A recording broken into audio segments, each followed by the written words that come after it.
It's a cool team. They're looking forward to a massive weekend and a big effort from David Russell to try and get them in the top 10 in qualifying. Almost came awry, but that is a race car with a huge amount of performance. Speaking about race cars with lots of performance, Formua Ford.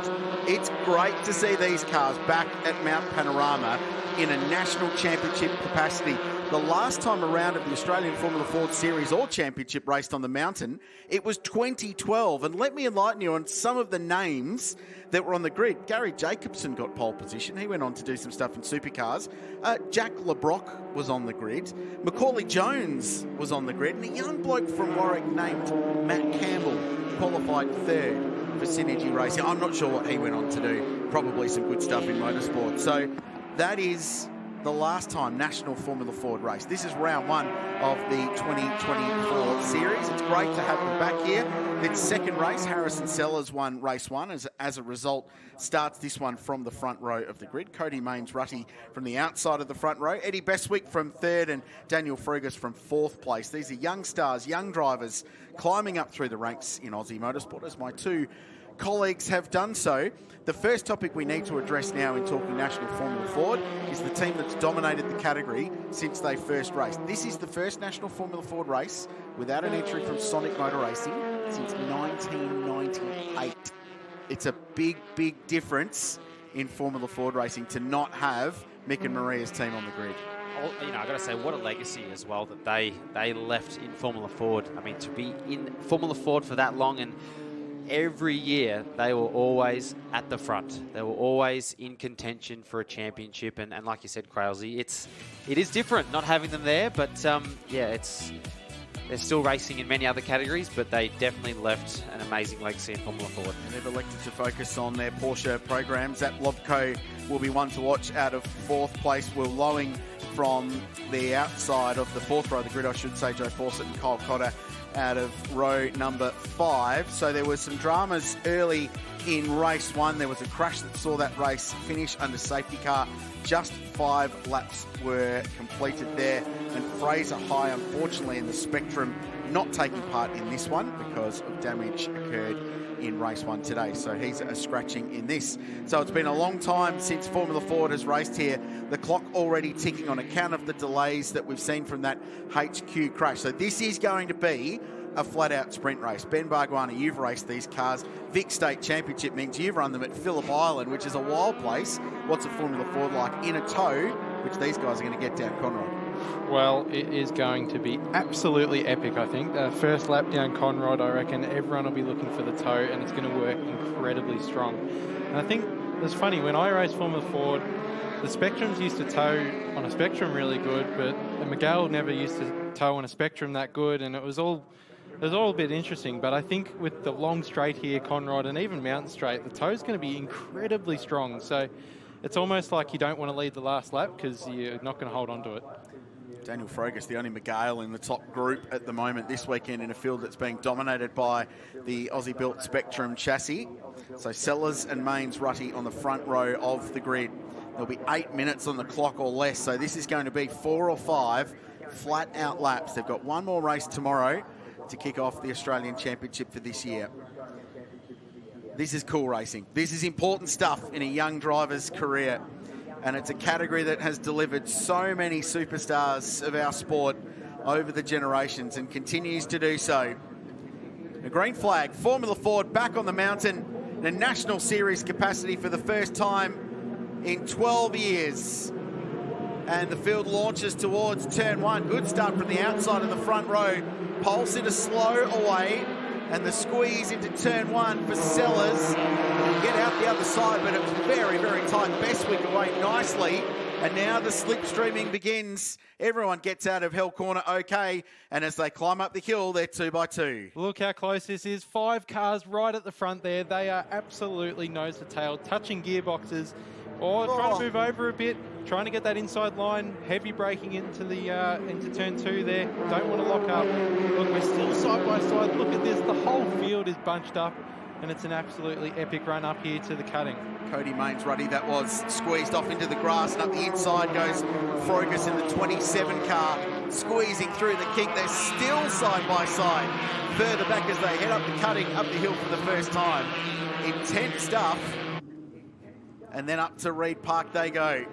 Sellers, finally Tom Randall gets himself clear in front, but it took about 2.5 Ks to do so. I think the big thing that helped him out there was getting over to the inside, heading up to turn 2, because the last thing you want to be is being held dry on the outside, heading up through Griffin Bend. And we can see, surely not trying to go down the inside over Skyline. That never works. So Sellers really wants to try and build a gap here, but as Ben said before, the toe is going to be on down Conrod Straight. So really important that Sellers can just stop the car at Forest Elbow, get the thing rotated, get nice on the power, and try and get the best exit that he can. I wouldn't be surprised if Sellers loses 2 spots here down Conrod. The toe might be incredibly strong.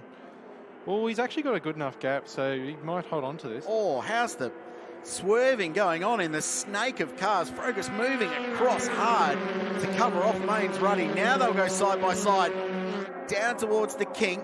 240 odd Ks an hour and a Ford through there, just about flat out for one of these cars. So the toe was enough that he got to the back of Sellers by the time they got through the kink, but not close enough to get that aero effect, to get that free kicking straight line speed.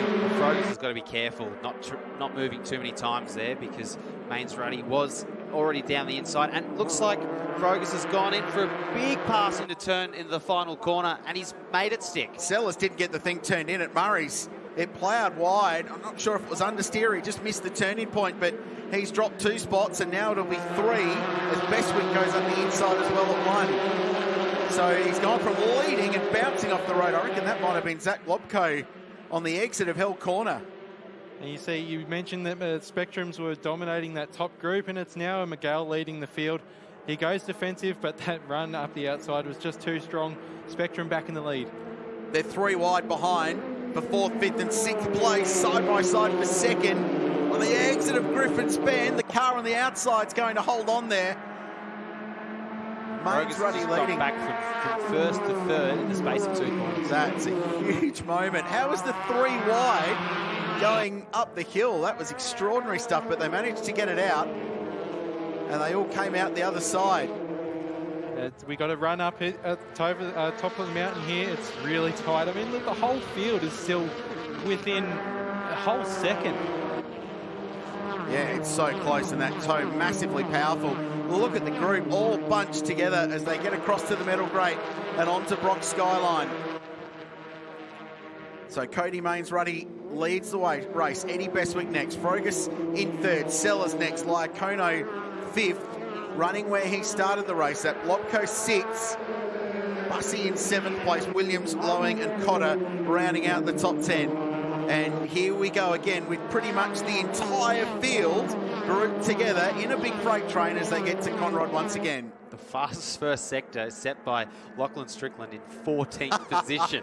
So that just shows you that there's clearly some pace at any point in the field, but the leaders are back at it again. This is where you've really got to have your smarts about you heading through the kink into the chase. Eddie Bestwick gets through.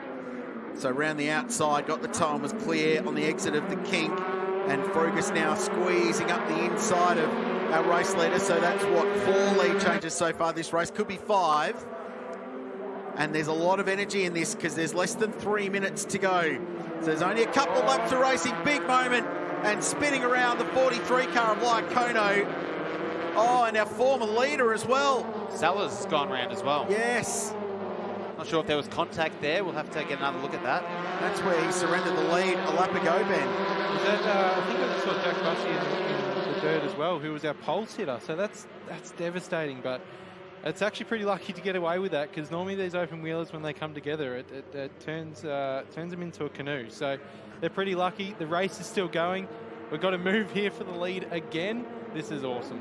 Cody Main's Ruddy back to the front. Oh, and they're so busy behind, and there's contact and around at Griffin's Bend. There's one on the left, one on the right. There's wheels bouncing everywhere, and that's going to be a safety car. There will be no recovering from that one, and they go immediately yellow. And Zap Lobko off. I saw him tumbling down the timing screens. That's why we've gone yellow, because he's well buried in the wall on the exit of Hell Corner. We've also got a car in the fence at Exeter Turn 2 as well. So it's, the adrenaline has gotten a bit high for these guys on this lap. That's Will Lowing in the 53, parked up on driver's right, but there was another car who fired across to the inside wall there, which doesn't see a lot of attention. I think it was Bailey Collins, but I might have to just watch this replay to see. Well, this is going back to the start of that lap when it all unfolded in this battle down here at Murray's. And Iacono in the 43 with pretty smart little recovery, actually. Just got in a little bit too hot, and he just drilled the back of Sellers. So, there's obviously been another issue there, hasn't there? Oh, he got cleaned up, so he might have a bent wishbone or something. Yeah, okay. So Sellers had a pretty horrible couple of corners, and Lobko was caught out. Now this up at Griffin's Bend. That's it. Oh, decent hit, Tom. Heavy impact in the outside wall. Unfortunately, he's missed the tyre barrier, and he's just gone straight into concrete. So I'm not sure how that one's happened. I'm trying to work out who that was that spun on the inside there. I think it was Bailey Collins, but yeah, I need to see another angle of it. I'm not sure how Lobko's ended up in the wall at turn 1 either, whether there was contact with a car. We sort of only just saw the aftermath there, but to have 2 cars in the wall, 1 lap, 2 separate incidents, 3 separate incidents if you include what happened at the last corner. So it's... What a shame, because it was building to something pretty epic at the end of that.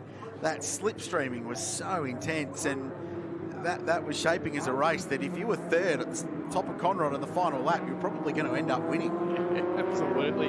It was getting really intense there. I mean, the top 15 or 14 cars were in that train, and they were fighting for it. So obviously tempers got a little bit high there.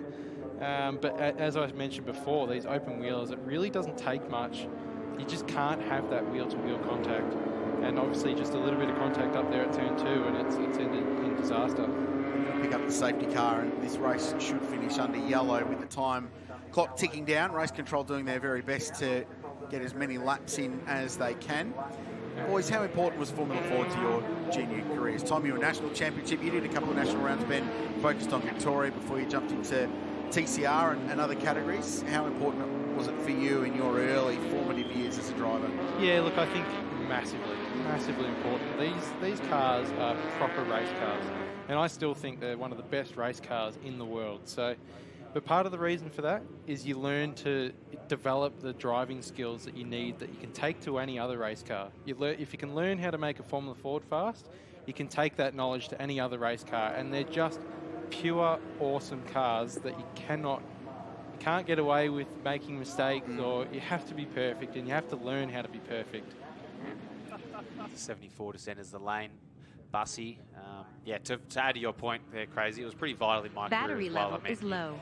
You learn so much about Aircraft will mechanical return grip. to the home point You learn in 10 also seconds. about racecraft, how you can race cleanly in these cars without contact, because certainly Turn wheel to on wheel home. in these cars is pretty tricky. But you learn a lot about mechanical sympathy, heel towing these cars. You've got a 4-speed Huel and H-pattern gearbox, no aero, so you can follow really closely. And to be honest, the heel toe is vital in a supercar today. So there's a lot involved in driving a supercar right, which you learn from Formula Ford as well. Still relevant to this day, Formula Ford. The list of champions that have come out of it is remarkable. As we go back, we crammed a lot into 2.5 laps of racing there. Let's be honest, it was full on from the moment the green dropped. And this massive freight train, almost the entire field, slipstreaming battle down Conrod. So this was the first moment where Harrison Sellers ran wide. It was an odd little moment, just couldn't get the car into Murray's, and that set off a chain of events where they were squabbling so hard on the run up into turn 2. So this was that battle pack, and then another lead change. So Cody Mains-Ruddy ultimately timed that right and ended up in front when the yellow dropped, so it kind of worked out for him. But Eddie Bestwick was in the mix as well. Frogus was there. This was the 4-car battle for the lead. Cotter and Fawcett. Imogen Radburn, actually, full credit, jumped up a bunch of spots there to 7th. So this is when it all started going a little bit pear-shaped. Iacono remarkably finished 10th despite that spin, and then big impact from Will Lowing. Another car caught up on driver's right, and Zach Lobko ended up quite heavily into the fence down here at Hill Corner in that gravel trap. So a strange moment to end the race, as the MRF highlights show us. But Australian Formula Ford still putting on some pretty wild racing. They've got a national tour coming your way across this season. Jump on the socials and the website to follow that. Some of the bright young stars of Aussie motorsport. Here's how they finished in race 2 of Australian Formula Ford. A frustrating end to what was a wildly entertaining 8 or 9 minutes of competition at Mount Panorama. So good result for Imogen Radburn, up a couple of spots for Cameron Hill's team. Lockie Strickland up to 8th, Nico Mendez and Liam Lycono, despite that spin, rounding out the top 10. So solid stuff at the end in a truncated Australian Formula Ford Series race. So still lots to come your way from Mount Panorama. As we confirm the final few runners, we've still got a race to come from the Super Mini Challenge, and then round it all off with improved production, a massive field of incredibly diverse racing cars heading your way. And then don't forget, tomorrow, 11:30 Australian Eastern Daylight Time, our coverage kicks off from Mount Panorama with Bathurst's biggest enduro in the High-Tech Oils Bathurst 6 Hour. Brilliant qualifying session earlier today, gents. As we wrap up this, Tom, final thought from you on where you've ended up in qualifying.